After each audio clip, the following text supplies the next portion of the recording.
Bismillahirrahmanirrahim. Assalamualaikum warahmatullahi wabarakatuh. Perkenalkan kami dari kelompok 5 yang beranggotakan saya Rini Fitriyanti dan Ibu Yuyun Yuningsih. Pada kesempatan kali ini kami akan mencoba mempraktekkan coaching supervisi coaching untuk supervisi akademik. Nah, untuk sesi yang pertama, eh, yang menjadi coach Ibu Yuyun dan saya sebagai coach. Pada kasus di sini yaitu tentang mencari solusi tentang anak yang jarang masuk sekolah. Ya. Assalamualaikum Bu Yuyun, kabarnya hari ini Bu? Waalaikumsalam Bu Rini. Alhamdulillah baik juga. Bagaimana kabar Alhamdulillah Bu Bu, Rini? saya juga baik. Maaf Bu, apakah Ibu ada waktu luang sebentar?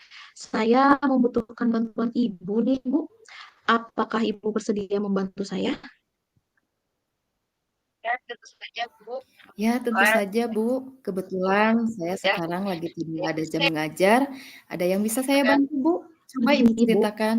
sebenarnya saya ini lagi bingung nih Bu. Salah satu anak didik saya yang bernama Puji itu jarang sekolah. Dalam Ya. satu minggu hanya 2 atau 3 hari Puji bisa masuk sekolahnya Bu. Oh, seperti itu ya Bu Rin. Jadi ada anak didik Ibu yang bernama Puji jarang masuk sekolah ya Bu. Lalu situasi ideal seperti apa yang Ibu Iya Bu, inginkan? saya khawatir kalau anak didik saya itu akan tertinggal pelajarannya Bu. Dan saya inginnya itu Puji itu bisa sekolah seperti anak-anak yang lainnya. Ya. Oh, begitu ya Bu. Jadi Ibu ingin anak-anak Puji itu bisa rajin masuk sekolah seperti biasa lagi. Iya Betul betul begitu Bu? Bu.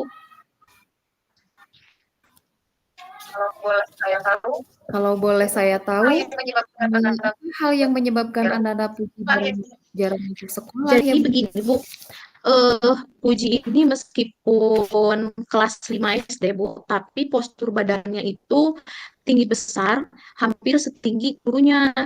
Nah, setelah saya bertanya kepada saudaranya, ternyata Puji ini suka disuruh oleh ibunya untuk menjaga adiknya yang masih balita. Selain itu juga kedua orang tuanya suka menyuruh Puji untuk membantu pekerjaannya Bu. Kebetulan di sini kepekerjaan orang tuanya sebagai buruh ya Bu. Jadi dia kadang-kadang Puji itu suka ikut bekerja mengangkut kayu bakar ke tempat pembakaran batu bata ya Bu ya. Lalu diberi upah katanya 15.000 dan uangnya diberikan kepada ibunya. Oh iya, dari apa yang Ibu Rini ceritakan tadi ya, saya bisa melihat kalau anak-anak Puji ini karena postur tubuhnya kelihatan besar ya, jadi suka dimintai bantuan untuk menjaga adiknya di rumah. Karena orang tuanya bekerja dan lalu kadang-kadang anak-anak Puji ini juga ikut mencari uang ya Bu. Iya, Apa benar betul begitu Bu. ya Bu? Kadang saya suka merasa kasihan ya Bu dengan kondisi Puji saat ini ya Bu. Di satu sisi dia itu sangat dibutuhkan di rumah untuk menjaga adiknya, tapi malah pendidikan yang terhambat gitu Bu. Iya. Lalu apa yang bisa Bu Rini lakukan supaya dapat merubah kondisi tersebut sesuai dengan keinginan Ibu? Saya sudah pernah memanggil ibunya ke sekolah ya Bu dan memberikan pemahaman bahwa Puji itu meskipun badannya tinggi besar, tapi dia masih tetap anak kelas 5 SD yang tentunya membutuhkan perhatian dan pembelajaran di sekolah ya Bu. Selain itu juga saya harapkan kepinginnya saya itu jangan terlalu membebani Puji lah dengan sesuatu yang dapat menghalangi Puji dalam mendapatkan haknya yaitu pendidikan. Iya. Jadi Bu Rini sudah melakukan beberapa pendekatan ya Bu? Apakah Sudah berhasil? Ibu, tapi belum berhasil sepenuhnya karena Puji masih saja sering masuk ke sekolah. Jadi jarang-jarang gitu, Bu. Ya, kalau begitu rencana apa lagi nih Bu yang akan Ibu lakukan supaya keinginan Ibu itu tercapai dengan baik? Eh, apa ya Bu, kalau misalkan Puji masih jarang masuk ke sekolah nih Bu ya, saya akan melakukan home visit ya Bu ke rumahnya. Kasihan soalnya Bu kalau jarang masuk nanti tertinggal pelajarannya. Oh iya, betul Bu, saya setuju dengan apa yang akan Ibu ini lakukan, yaitu melakukan kunjungan ke rumahnya. Apakah ada lagi yang akan Ibu Apa lakukan? ya Bu ya?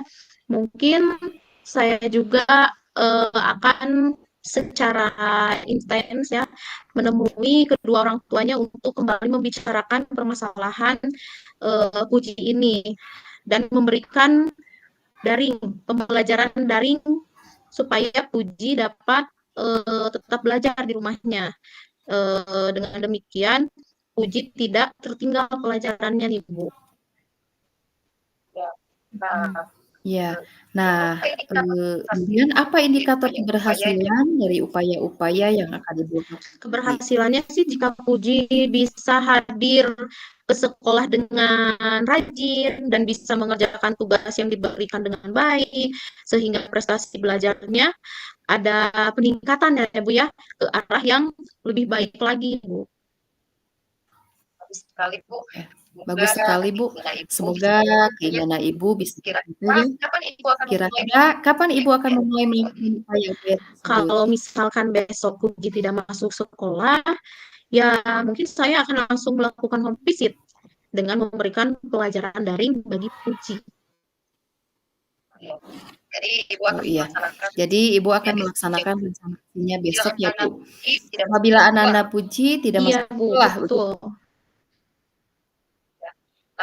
Ya, lalu siapa dan apa yang dapat membantu Ibu untuk melaksanakan rencana-rencana Saya tersebut? akan meminta bantuan kedua orang tuanya, tentunya ya Bu ya, untuk lebih memperhatikan kebutuhan Puji dalam meraih pendidikannya.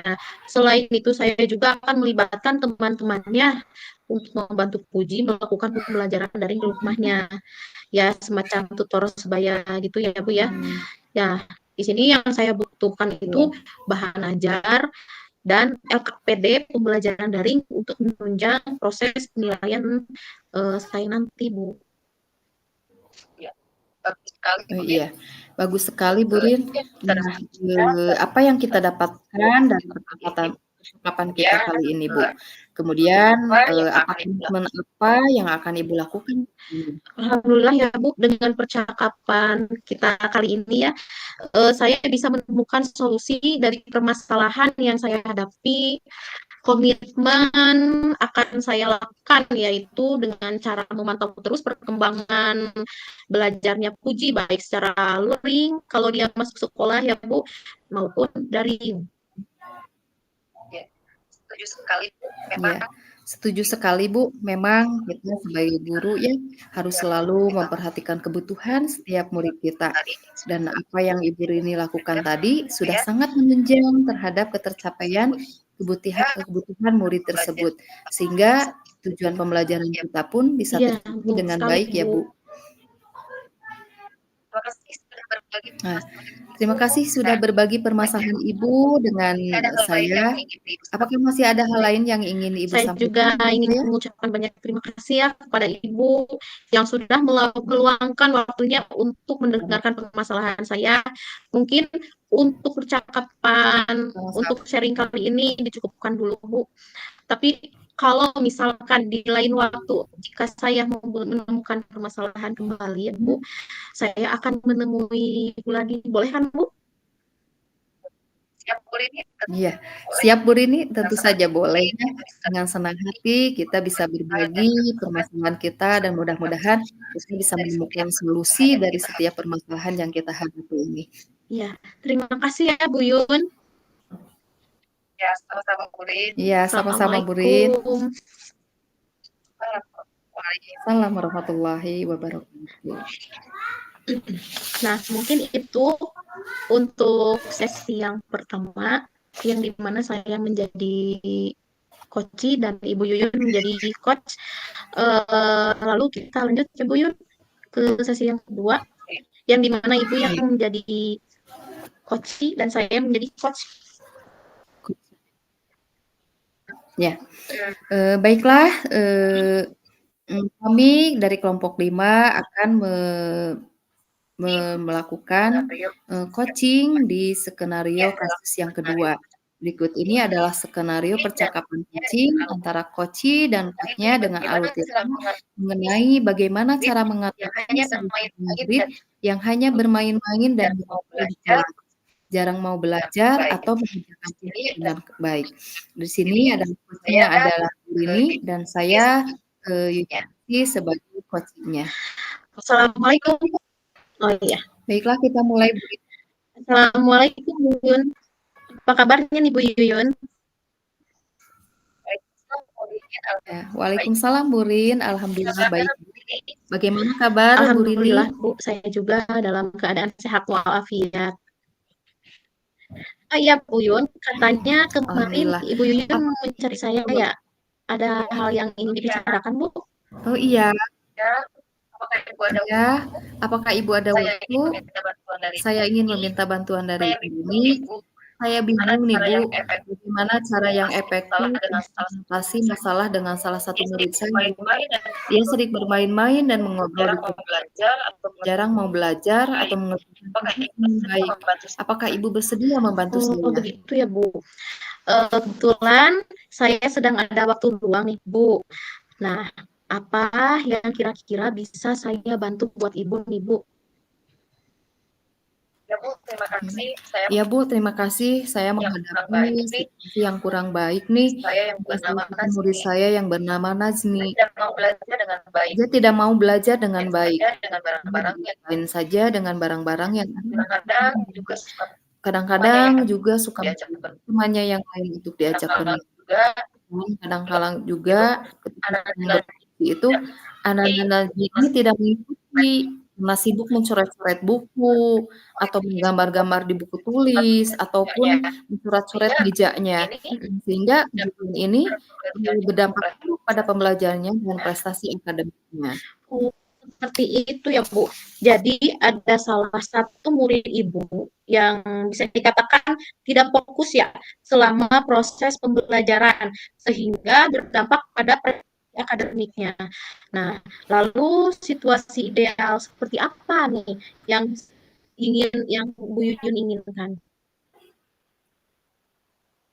Iya, saya ingin murid saya bisa belajar dengan baik, Bu, mengerjakan latihan tugas evaluasi dengan penuh semangat, kemudian memperbaiki perilakunya di kelas, sehingga itu bisa menunjang prestasi belajarnya menjadi meningkat. Jadi Ibu ingin Ananda Najmi ini memiliki semangat belajar yang tinggi sehingga prestasi belajarnya meningkat. Begitu ya, Bu?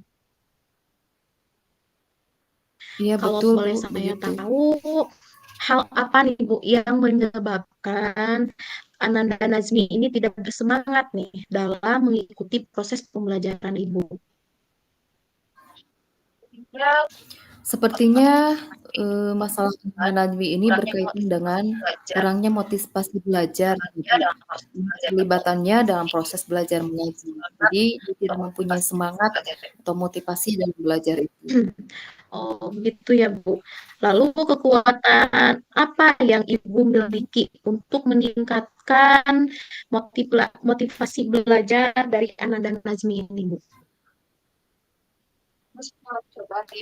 Saya sudah mencoba nih Bu, berbagai pendekatan untuk memotivasi murid ini, tetapi belum berhasil. Mungkin saya bisa mencoba pendekatan yang lebih personal, eee, dengan murid ini seperti misalnya mengenali, lebih baik dan menemukan minat dan hobi yang bisa saya hubungkan dengan pembelajaran di kelas dengan menggunakan pembelajaran Kalau boleh berdiferensiasi. saya tahu, rencana apa lagi nih, Bu, yang akan Ibu lakukan untuk meningkatkan motivasi belajar dari peserta didik Ibu ini? Ya, mungkin saya juga akan mencoba melakukan, umpan balik yang positif dan memberikan tantangan atau proyek yang menarik untuk anak-anak najmi, sehingga menambah Iya, semangat untuk bagus Bu. belajar. Saya setuju ya Bu ya dengan apa yang Ibu lakukan. Lalu, apa indikator keberhasilan dari upaya-upaya yang Ibu lakukan tadi? Ya, mungkin saya bisa mengamati apakah perilaku anak-anak najmi ini berubah di kelas, dan apakah dia lebih aktif dalam belajar. Kemudian saya juga dapat memperhatikan hasil dari tugas dan ujian yang dia kerjakan. Apakah sudah ada peningkatan Bagus dari sekali nih sebelumnya Ibu atau Yuyun. belum? Semoga keinginan Ibu bisa tercapai ya Bu. Nah, kira-kira kapan Ibu akan memulai melakukan upaya-upaya tersebut? Ya, mungkin insya Allah Bu, secepatnya akan saya lakukan setelah perencanaan pembelajaran yang disesuaikan dengan, kebutuhan anak-anak najmi Betul ini sekali, selesai Bu. dikerjakan. Memang seharusnya seperti itu. Kita sebagai pendidik itu harus bisa memenuhi kebutuhan setiap anak didik. Lalu siapa dan apa yang bisa membantu Ibu dalam melaksanakan rencana-rencana tersebut? Iya. Saya rasa penting untuk memastikan dulu ya bahwa saya ini memberikan perhatian yang sama kepada semua murid dan tidak mengabaikan masalah yang mungkin terjadi dengan murid lainnya. Untuk itu, mungkin saya perlu bekerja sama dengan semua guru, kemudian, dengan masjid, sebayaknya ya, kemudian, serta memberikan dukungan satu sama lain dalam upaya meningkatkan, kualitas pembelajaran di kelas. Kemudian saya juga akan melakukan kolaborasi dengan orang tua anak-anak najwi tentunya untuk melakukan pengawasan di rumah terkait dengan, perubahan perilaku dan memberikan motivasi serta dukungan agar anak-anak najwi ini tumbuh dengan lebih baik lagi di Bagus sekolah. sekali, Bu Yun. Apa, ini saya mau bertanya ya Bu, apa yang kita dapatkan dari percakapan kita kali ini? Komitmen apa yang akan Ibu lakukan ke depannya nih Bu? Ya, alhamdulillah dari percakapan ini ya Bu Lin, saya mempunyai beberapa solusi untuk permasalahan saya. Saya akan menciptakan lingkungan yang kondusif bagi, pembelajaran, kemudian memberikan perhatian yang sama kepada semua murid tanpa mengabaikan, masalah yang mungkin terjadi dengan murid lainnya. Saya juga perlu bekerja sama dengan, rekan guru, kemudian orang tua siswa dalam memberikan dukungan satu sama lain dan upaya meningkatkan kualitas pembelajaran di kelas saya ini. Dengan apa yang Ibu lakukan. Mudah-mudahan kedepannya anak-anak Najmi bisa meningkatkan lagi prestasi akademiknya dengan upaya-upaya yang akan Ibu lakukan tersebut. Jadi kemudian terima kasih karena Ibu sudah apa bersedia untuk sudah berbagi permasalahannya, pengalamannya dengan saya. Barangkali ada lagi yang bisa saya bantu, Bu? Ya, sama-sama Bu Rin, saya juga sangat berterima kasih ya pada Ibu sudah membantu saya untuk saat ini mungkin, cukup, dari permasalahan ini dulu, mungkin di lain waktu saya akan membicarakan lagi mengenai permasalahan-permasalahan saya. Mudah-mudahan Bu Rini tidak bosan Insya membantu Allah saya ya, saya selalu menemukan siap, Bu. solusi yang tepat. Terima kasih banyak Bu, mungkin Ya, sampai jumpa lagi. Terima kasih sekali lagi saya ucapkan atas kesediaan waktu Ibu untuk berbagi dan mendengarkan permasalahan ya, yang saya hadapi. sama-sama Ibu Yuyun. Baik, Bu Yuyun, saya kembali ke tempat ya. Iya, sama-sama Bu Rin, Assalamualaikum. terima kasih ya. Waalaikumsalam. Assalamualaikum.